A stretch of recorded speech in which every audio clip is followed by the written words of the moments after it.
engaging celebrity interviews, exciting updates from Christian filmmakers, movie reviews so you can choose your movies wisely, and so much more here on Faith on Film with Isaac Hernandez and Holly McClure.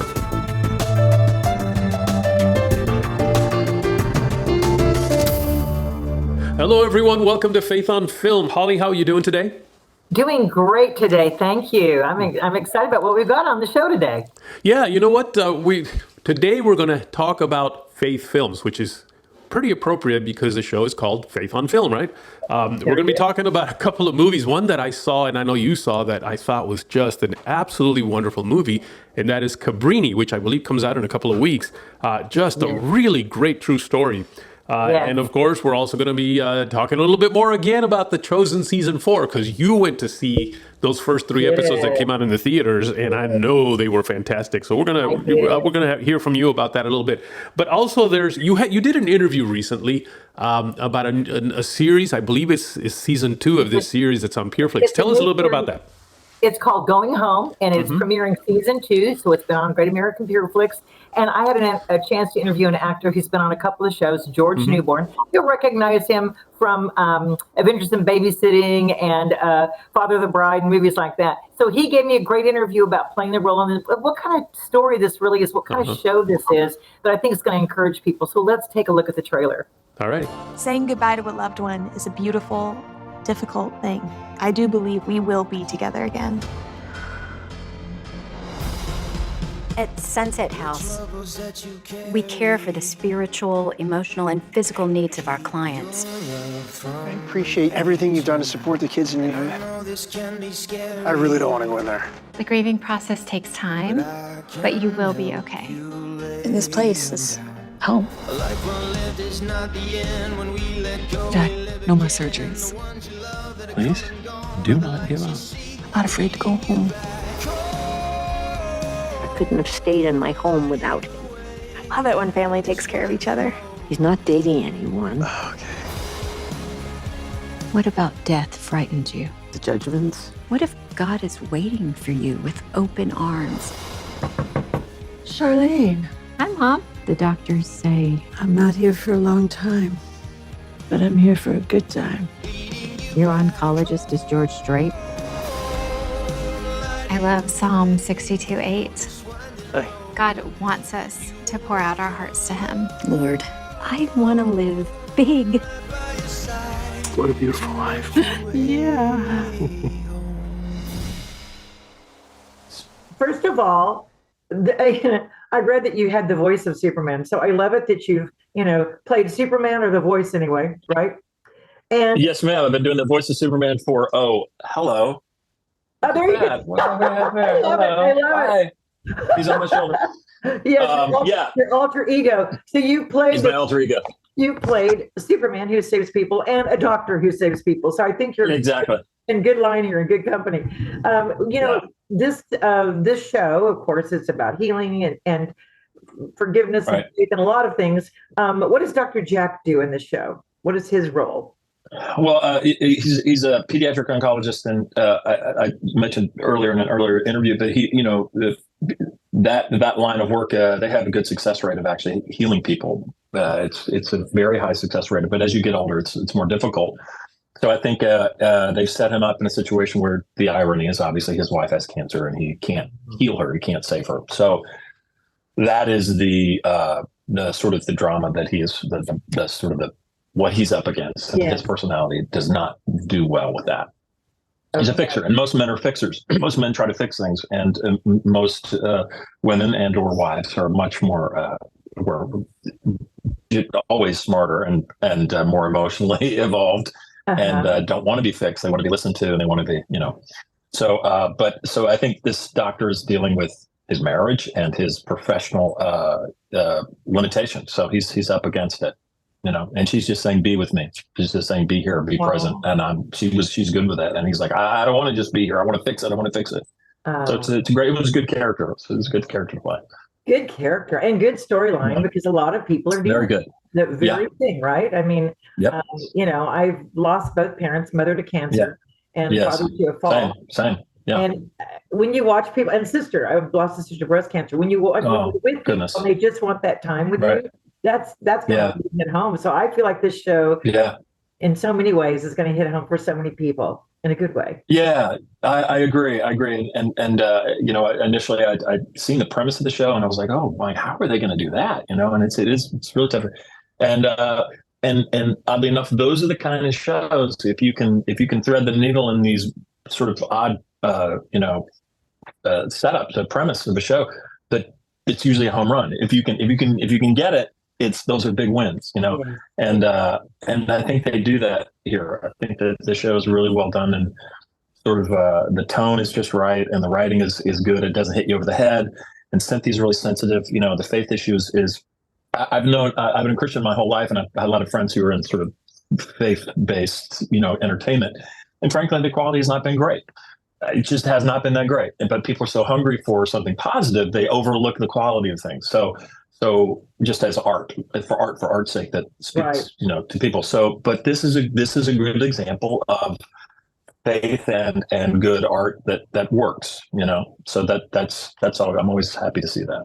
No. And because it's kind of dealing with some heavy things, is the show always heavy? Is it something people can watch and still have lighter moments? And I think the show does a pretty good job of having a couple of light moments, kind of funny in spots, but it's real deep. nothing really. Everything very serious stuff going down, you know. So yes, well, I mean, because it's with PureFlix being on there, and then Sony, it's faith and family entertainment. So I'm thinking, okay, for the audience, is it just going to be adults, or can older kids or teens watch it as well? Is it something a family? I think older kids and teens watch it. You know what else? It just occurred to me. What I think is really important about this show, and especially in America and Western America, we don't talk about death. Death is so sanitized. You know, 40, 50, 60 years ago, they used to lay people out in the house and people come by and look at the body. People don't see dead bodies anymore. And this is a bad thing. I think we need to be in touch with our mortality, because then you really appreciate life, you know? It's people go, oh my gosh, that person died. Yeah, we're all going to die. Right.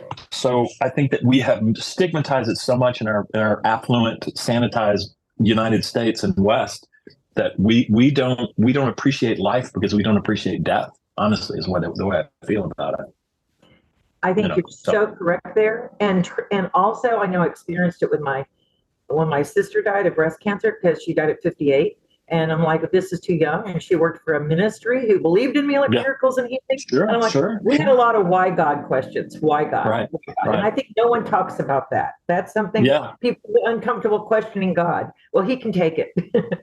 Well, why not? The question is more not why, but why not? Why not you? Who says that you get out of this? Who says that I get out of this? Right. I mean, we won the lotto already.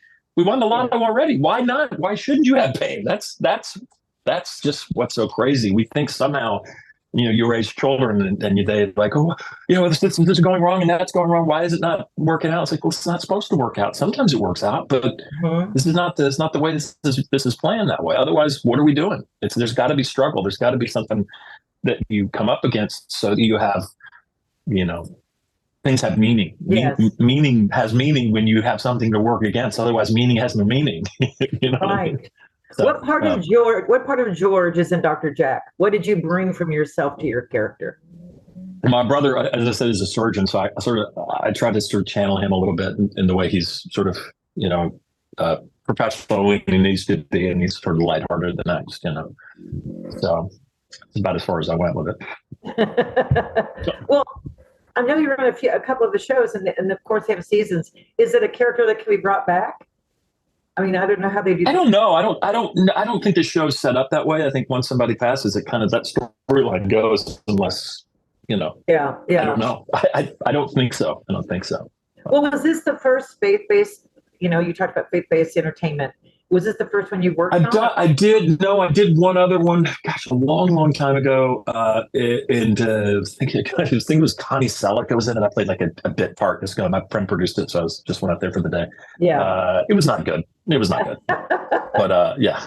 Well, after you've been in Bitches and Babysitting and Father of the Bride, and you have a whole resume of shows and movies. I've got a lot of weird, diverse things I've done. Yes, a lot of great things. So, I mean, after Yeah. that, again, it's kind of like, okay, but so I'm glad to hear you say that you felt this kind of raised the standard and came to a different level, because I feel the same way. Yeah.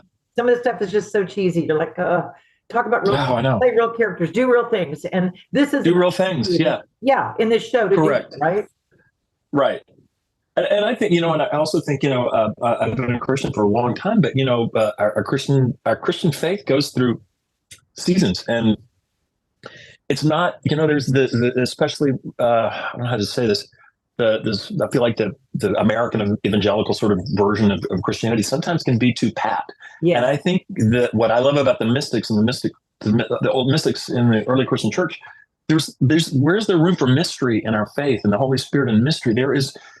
There is certainty. God forgives us, and there's life after death. I believe those are certain, but there's a lot of things in our faith that are mysterious, and we have to lean into that and not have it be so cut and dry all the time. There's just so much we don't know, and you have to have faith, and you have to let things breathe and have mystery. That's, as I've gotten older in my faith and in my life, I have to be not so rigid and not hold on to things that I think are supposed to be a certain way, and go, I'm going to let God work this out. I'm not in control here, man. I'm out.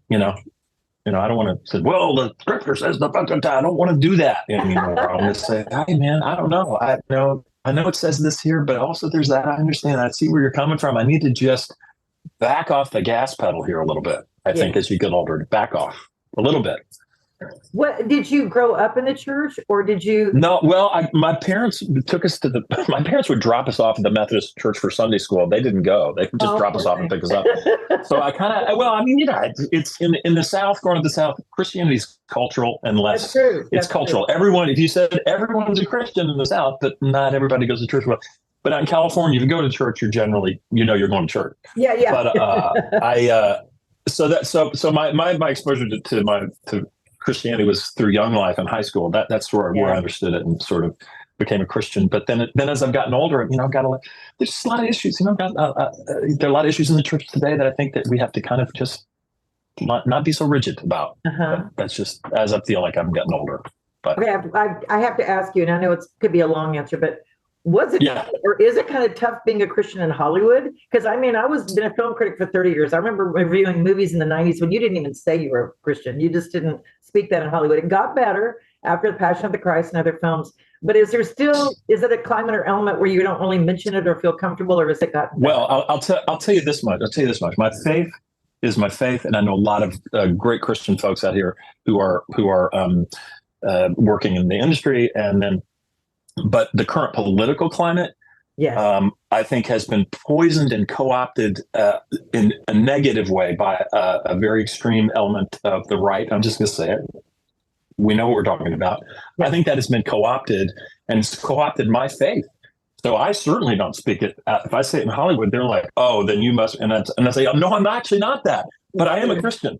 So, to me, we have got to really double down on separating politics and faith, and because that's gotten mixed up, it's a losing proposition, and that is my biggest issue. I want my faith to be my faith, and I think if you get that out of the public, all that stuff is silly.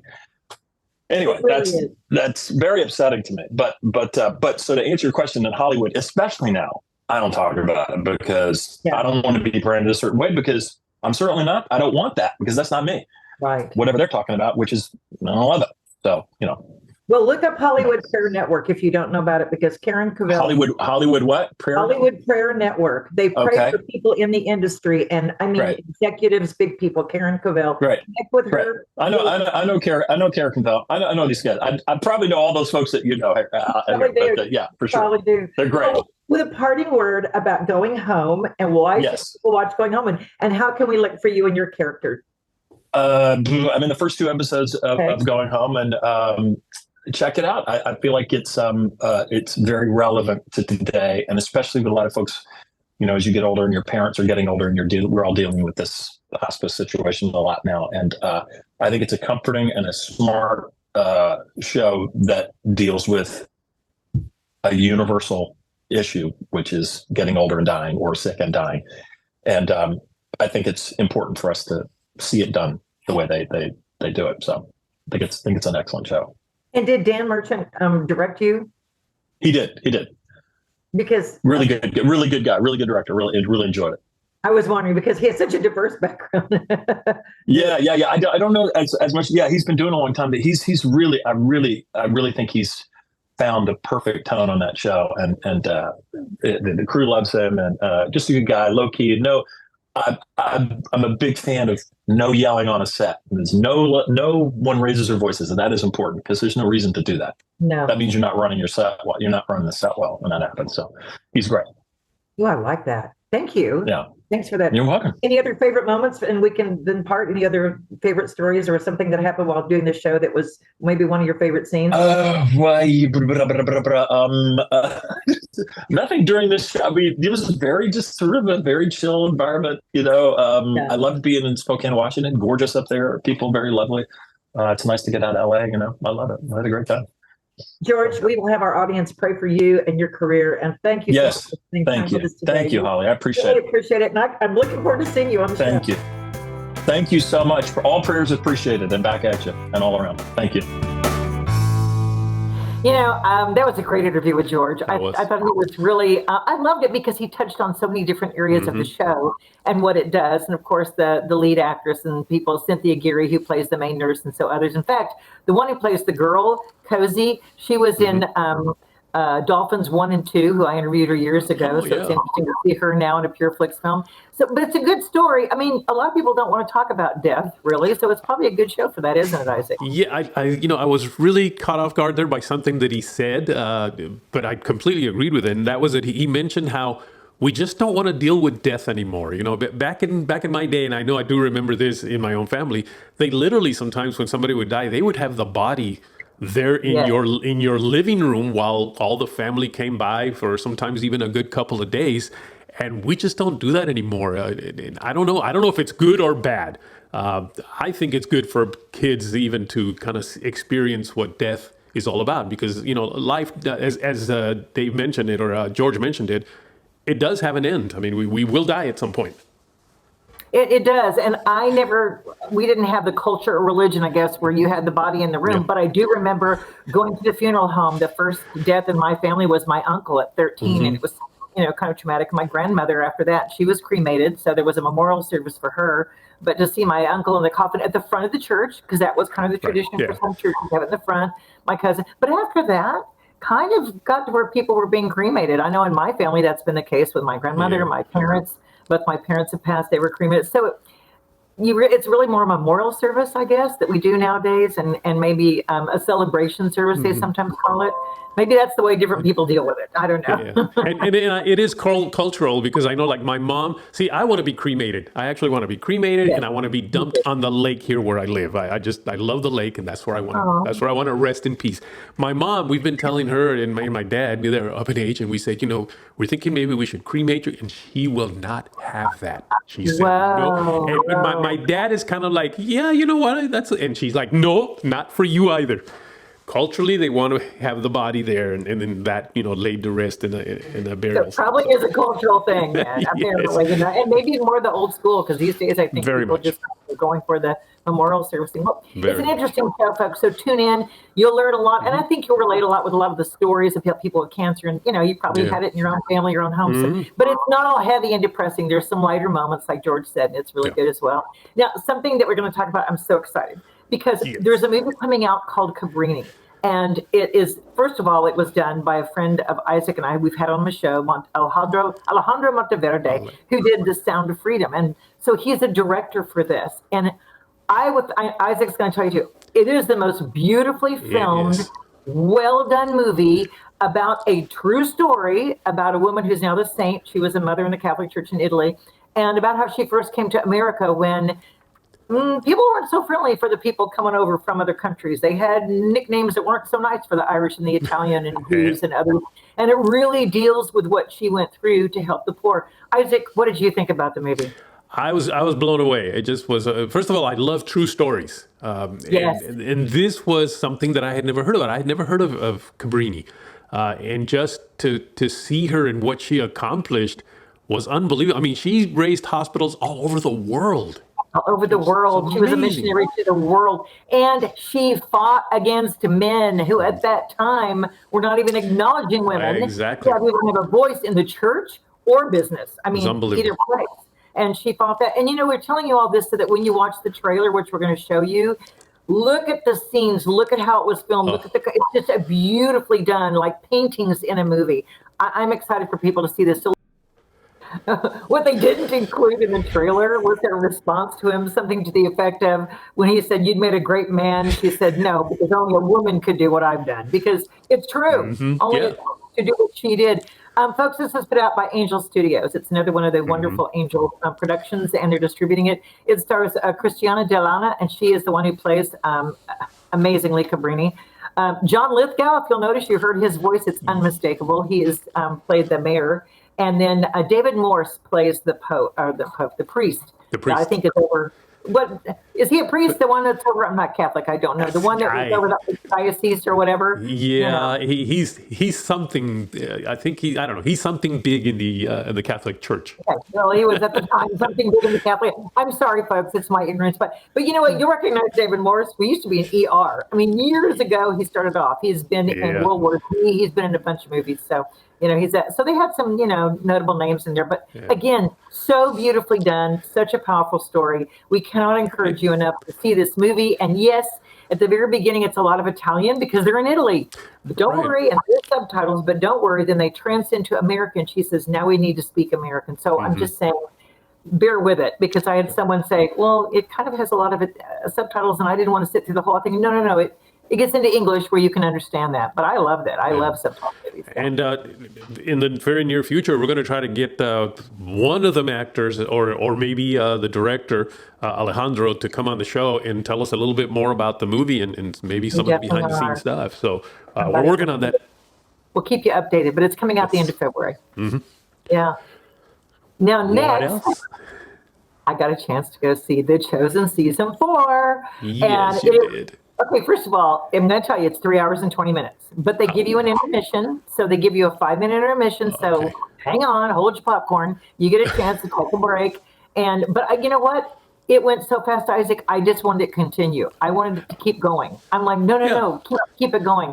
It is powerful storytelling, definitely a shift in the fact that now the heat is coming on the disciples and on Jesus and on and really on the town, the Capernaum and the whole area. It's coming pressure now, for them to because they're getting pressure from Rome for money and taxes. And then of course John the Baptist, we know that's his story, and that story happens. And I'm not surprising anybody, I'm not spoiling anybody, because it was going to happen. You knew it was going to happen. There is a surprise at the end of episode 3. I will tell you to bring your tissues and make sure you have napkins or tissues with you. I heard that ahead of time, and I still needed them.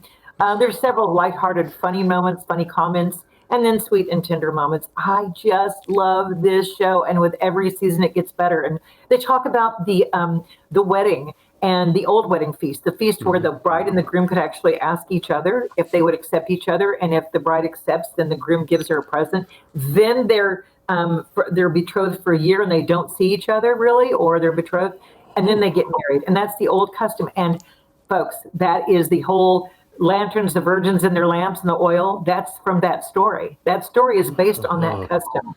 So it's about Jesus coming back for his bride. So it meant so much to me to see that in the movie and see it played out with a couple of the characters. Yeah. Well, let's take a look at the trailer. It would appear that we now want the same thing as Pilate. Senior leaders in every district should question and expose Jesus. I just can't stop seeing how we could be doing things faster and more efficiently. You deserve a stipend for your specialized work. You can at least make sure that you have resources to keep the mission going. My ledgers are in the red. I told you to make life difficult for the followers of Jesus. It is on this rock that I will build my church, and the gates of hell shall not prevail against it. This infernal chaos. Why can no one control these people? what just happened to one of you. It's about to get worse. Now that I'm here, physical death does not interrupt our eternal life. Lazarus! Come out! Remembering wishing there could be another way. And looking back, I do too. I still don't know why it has to be this way. The bitter often mingled with the sweet. You told us it would be like that. Was how you lived. The man of sorrows. Acquainted with grief.